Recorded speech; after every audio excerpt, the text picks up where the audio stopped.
BJP MLC CT ರವಿಗೆ ಗಿರಗಿಟ್ಲೆ ಆಡಿಸುತ್ತಾ ಸಿಐಡಿ.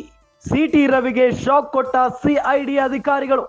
ಸಿಟಿ ರವಿ ಕೊರಳಿಗೆ ಬಿಗಿ ಆಗ್ತಿದೆ ಅಶ್ಲೀಲ ಪದ ಬಳಕೆ ಪ್ರಕರಣ. ಸಿಟಿ ರವಿ ವಿಚಾರಣೆಗೆ ಮುಂದಾದ ಸಿಐಡಿ ಆಫೀಸರ್ಸ್. ಬೆಂಗಳೂರಿನ ಸಿಐಡಿ ಕಚೇರಿಗೆ ಸಿಟಿ ರವಿ ಹಾಜರಾಗಿದ್ದಾರೆ. ಬಿಜೆಪಿ ಎಂಎಲ್ಸಿ ಸಿಟಿ ರವಿಗೆ ಸಿಐಡಿ ಅಧಿಕಾರಿಗಳು ಡ್ರಿಲ್ ಮಾಡ್ತಾ ಇದ್ದಾರೆ. ಸಿಟಿ ರವಿಗೆ ಉರುಳಾಯಿತು ಅಶ್ಲೀಲ ಪದ ಬಳಕೆ ಪ್ರಕರಣ.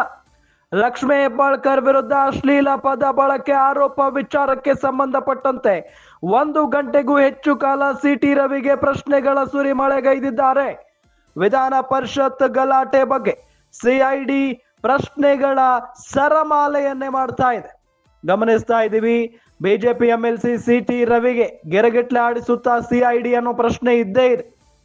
ಏಕೆ ಅಂತ ಹೇಳಿದ್ರೆ, ವಿಧಾನ ಪರಿಷತ್ನಲ್ಲಿ ದೊಡ್ಡ ಮಟ್ಟದ ಗಲಾಟೆಗೆ ಕಾರಣ ಆದಂತ ಆ ಒಂದು ಪದ, ನಾನು ಆ ಪದವನ್ನ ಆಡಿಲ್ಲ, ಬಳಸಿಲ್ಲ ಅಂತ ಹೇಳಿ ಸಿಟಿ ರವಿ ಅವರು ಎಷ್ಟೇ ಹೇಳ್ತಾ ಇದ್ರು ಕೂಡ ಲಕ್ಷ್ಮಿ ಅವರು ಮತ್ತು ಅಂದ್ರೆ ಲಕ್ಷ್ಮೇ ಹೆಬ್ಬಾಳ್ಕರ್ ಮತ್ತು ಕಾಂಗ್ರೆಸ್ನ ನಾಯಕರು ಇಲ್ಲ, ಅಶ್ಲೀಲ ಪದವನ್ನ ಬಳಕೆ ಮಾಡಿದ್ದಾರೆ ಸಿಟಿ ರವಿ ಅನ್ನೋ ನಿಟ್ಟಿನಲ್ಲಿ ವಾದವನ್ನ ಖಂಡನೆ ಮಾಡ್ತಾ ಇದ್ದಾರೆ. ಹಾಗಾಗಿನೇ ಈ ಪ್ರಕರಣವನ್ನ ಈಗ ಸಿಐಡಿ ವಹಿಸಿಕೊಂಡಿರುವಂತಹ ಹಿನ್ನೆಲೆಯಲ್ಲಿ ಮೊದಲಿಗೆ ಬಿಜೆಪಿ ಎಂಎಲ್ಸಿ ಸಿಟಿ ರವಿ ಅವರನ್ನ ಕರೆಸಿಕೊಳ್ಳಲಾಗಿದೆ. ಸಿಟಿ ರವಿಗೆ ಶಾಕ್ ಕೊಡ್ತಾರೆ ಸಿಐಡಿ ಅಧಿಕಾರಿಗಳು ಅನ್ನೋದು ಬಹಳ ಸ್ಪಷ್ಟ. ಯಾಕೆ ಅಂತ ಹೇಳಿದ್ರೆ ಸಿಕ್ಕಾಪಟ್ಟೆ ಪ್ರಶ್ನೆಗಳನ್ನ ಮಾಡ್ತಾರೆ. ಜೊತೆಗೆ ಇದುವರೆಗೂ ಕೂಡ ಯಾವುದೇ ವಿಡಿಯೋದಲ್ಲೂ ಇಲ್ಲಿ ಹೇಳಿದ್ದಾರೆ ಅನ್ನೋ ಒಂದೇ ಒಂದು ವಿಡಿಯೋ ಕೂಡ ಕಂಡು ಬಂದಿಲ್ಲ, ಸಿಕ್ಕಿಲ್ಲ. ಸಿಟಿ ರವಿ ಅವರು ಅಶ್ಲೀಲ ಪದವನ್ನ ಬಳಕೆ ಮಾಡಿದ್ದಾರೆ ಅನ್ನೋದಕ್ಕೆ ಸಾಕ್ಷಿಗಳೇ ಇಲ್ಲ. ಆದ್ರೂ ಕೂಡ ಸಿಐಡಿ ಕಚೇರಿಗೆ ಇವತ್ತು ಸಿಟಿ ರವಿ ಹಾಜರಾಗಿದ್ದಾರೆ. ಬಿಜೆಪಿ ಎಂಎಲ್ಸಿ ಸಿಟಿ ರವಿಗೆ ಸಿಐಡಿ ಅಧಿಕಾರಿಗಳು ಡ್ರಿಲ್ ನಡೆಸ್ತಾ ಇದ್ದಾರೆ.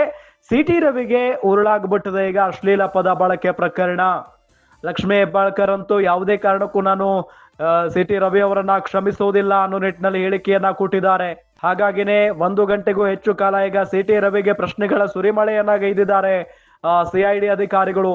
ಹಾಗಾಗಿ ಯಾವ ರೀತಿಯಾದಂತಹ ಉತ್ತರವನ್ನ ನೀಡ್ತಾ ಇದ್ದಾರೆ ಸಿಟಿ ರವಿ ಸಿಐಡಿ ಅಧಿಕಾರಿಗಳ ಮುಂದೆ ಅನ್ನೋದು ಕುತೂಹಲ ಮೂಡಿಸಿರುವಂತಹ ವಿಚಾರ.